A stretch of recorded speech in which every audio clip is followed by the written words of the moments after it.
सवाल बड़ा सादा लेकिन मुश्किल था। क्या आज का पाकिस्तान कायदे आजम मोहम्मद अली जिन्नाह का पाकिस्तान है? सैकड़ों तुलबा और तालिबात ने फौरी तौर पर जवाब में कहा कि नहीं, नहीं, नहीं। ये वो नौजवान थे जिन्होंने बचपन से यही सुना है कि पाकिस्तान कायदे आजम ने बनाया था। ये नौजवान स्कूल से कॉलेज और कॉलेज से यूनिवर्सिटी ऑफ लाहौर के गुजरात कैंपस में पहुंच चुके हैं। इन्हें किसी उस्ताद ने यह नहीं बताया कि आज का पाकिस्तान वो पाकिस्तान नहीं है जो जिन्नाह ने 1947 में बनाया था। लेकिन जमाना सबसे बड़ा उस्ताद है।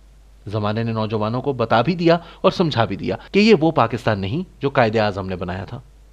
यूनिवर्सिटी ऑफ लाहौर के गुजरात कैंपस में जिन्नाह यूथ समिट के दौरान नौजवानों की जोरदार नहीं सुनकर मैं खुशगवार हैरत में मुब्तला हो गया। नौजवान इन सरकारी दावों को नहीं मानते कि हुकूमत आज के पाकिस्तान को बाबाए कौम की तालीमात की रोशनी में असर नौ तामीर कर रही है। जब मैंने नई नस्ल की जबान से सरकारी सच की तरदीद सुनी तो फैसला किया कि इन नौजवानों के सामने गैर सरकारी कायदे आजम मोहम्मद अली जिन्नाह को पेश किया जाए। मैंने उन नौजवानों को बताया कि कायदे आजम ने पाकिस्तान तो मुसलमानों की हुकूक के तहफ़्फ़ुज़ के लिए बनाया था, लेकिन इनकी हुकूमत का पहला वजीर कानून जोगिंदर नाथ मंडल एक हिंदू दलित था। इस हिंदू दलित को हुकूमत में शामिल करके कायदे आजम ने यह पैगाम दिया कि पाकिस्तान में कोई मजहबी तफरीक नहीं होगी और तमाम शहरी बराबर होंगे। ये सुनकर नौजवानों ने तालियां बजाईं। तालियों ने मेरा हौसला बढ़ाया। मैंने नौजवानों को बताया कि अल्लामा इकबाल एक सुन्नी घराने में पैदा हुए, कायदे आजम शिया घराने में पैदा हुए, लेकिन अमली जिंदगी में हमारे ये बुजुर्ग ना सुन्नी थे ना शिया थे, बल्कि सादा से मुसलमान थे। कायदे आजम को जब भी पूछा गया कि आप शिया हैं या सुन्नी, वो जवाब में कहते मैं ना शिया हूं ना सुन्नी, बल्कि सिर्फ एक मुसलमान हूं, क्योंकि मेरे प्यारे नबी सल्लल्लाहु अलैहि वसल्लम भी सिर्फ एक मुसलमान थे। नौजवानों ने फिर तालियां बजाईं।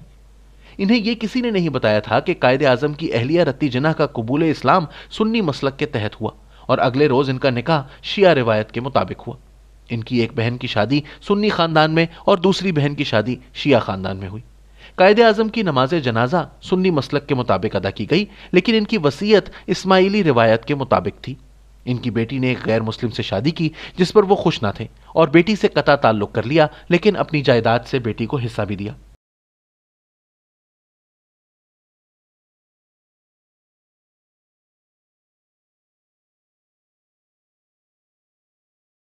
आज पाकिस्तान के हर सरकारी दफ्तर में कायदे आजम की तस्वीर आवेजा है और करेंसी नोटों पर भी कायदे आजम की तस्वीर नजर आती है।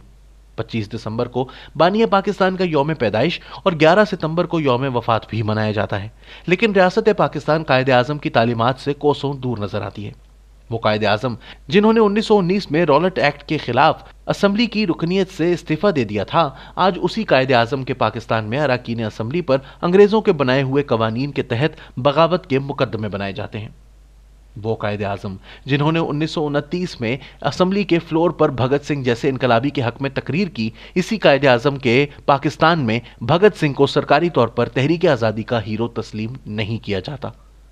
आज पाकिस्तानी कौम को यह सरकारी सच तो बताया जाता है कि हुकूमत ने एक बिल पास करके जायदाद में खवातीन के हक को तहफ़्फ़ुज़ दे दिया है, लेकिन यह नहीं बताया जाता कि कायदे आजम ने 16 सितंबर 1937 को central legislative assembly of India से एक शरीयत बिल मंजूर करवाया था, जिसके तहत जायदाद में मुसलमान खवातीन के हुकूक को तहफ़्फ़ुज़ दिया गया था। दिलचस्प बात यह थी कि कुछ मुसलमान जागीरदारों ने कायदे आजम को शिया सुन्नी की बहस में उलझाने की कोशिश की, लेकिन आखिर में असेंबली के तमाम शिया और सुन्नी अरकान ने सिर्फ मुसलमान बनकर कायदे आजम की तायीद कर दी। वो कायदे आजम जिन्होंने पाकिस्तान बनने से 10 साल कबल खवातीन को जायदाद में हिस्सा दिलाने के लिए कानून मंजूर कराया, उस कायदे आजम के पाकिस्तान में आज एक नया कानून तो बना लिया गया, लेकिन अभी तक खवातीन को जायदाद में हिस्सा नहीं मिलता, क्योंकि यह पाकिस्तान दरअसल कायदे आजम का पाकिस्तान नहीं। यहां कानून हर ताकतवर की लौंडी बन जाता है। जिन लोगों ने अपने सरकारी दफातर में कायदे आजम की तस्वीर लगा रखी हैं, वो कायदे आजम के पाकिस्तान में एक टेलीफोन कॉल के जरिए मीडिया पर गैर एलानिया सेंसरशिप लगा देते हैं।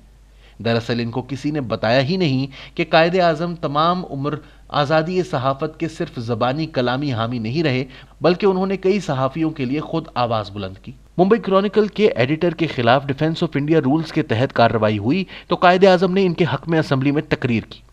13 मार्च 1947 को उन्होंने मुंबई में सहाफ़ियों के एक वफ्द से कहा कि मैं तवक्को रखता हूं कि आप कभी किसी से नहीं डरेंगे। अगर मैं या मेरी पार्टी कभी कोई गलती करें और अपने प्रोग्राम से हट जाएं तो मैं चाहूंगा कि आप ईमानदारी से हम पर तनकीद करें। वो कायदे आजम जो पाकिस्तान बनने से चंद रोज कबल सहाफ़ियों को खुद तनकीद की दावत दे रहे थे, उन्होंने जब 11 अगस्त 1947 को अपनी तकरीर में मजहबी रवादारी की बात की तो फ़ोन कॉल के जरिए इनकी तकरीर सेंसर करने की कोशिश की गई। جو ڈان کے ایڈیٹر الطاف حسین نے ناکام بنا دی۔ قائد اعظم نے 14 جون 1948 کو اسٹاف کالج کوئٹہ میں فوجی افسروں سے خطاب کرتے ہوئے آئین میں موجود ان کے حلف کی اہمیت پر روشنی ڈالی اور انہیں ان کا حلف پڑھ کر سنایا، جس میں آئین اور مملکت پاکستان سے وفادار رہنے کا وعدہ شامل تھا۔ قائد اعظم کی وفات کے بعد general Ayub Khan, general Yahya Khan, general Zia الحق اور جنرل پرویز مشرف نے بار بار اپنے حلف کی خلاف ورزی کی، بار بار آئین توڑا اور اصلی قائد اعظم کو پاکستانی قوم سے چھپائے رکھا۔ وہ قائد اعظم جس نے برطانوی سامراج کی طرف سے جج بننے، ممبئی کا گورنر اور وزیر قانون بننے کی پیشکش ٹھکرائی، پھر متحدہ ہندوستان کا وزیر اعظم بننے سے انکار کیا، اس قائد اعظم کے پاکستان میں فوجی آمروں نے بار بار امریکہ کو فوجی اڈے دیے اور جمہوری حکمرانوں نے پاکستان کو IMF کا غلام بنا دیا۔ ایک سامراج دشمن لیڈر قائد اعظم کا پاکستان آج عالمی مالیاتی اداروں کا غلام بنا دیا گیا ہے۔ پاکستان کو پھر سے آزادی دلوانے کے لیے اب کوئی قائد اعظم دوبارہ نہیں آئے گا، لیکن اگر ہم اپنی نئی نسل کو غیر سرکاری قائد اعظم سے روشناس کرا دیں تو شاید وہ پاکستان کو نئی غلامی سے نجات دلا سکتے ہیں۔ صرف حکومت کی تبدیلی سے پاکستان آزاد نہیں ہوگا۔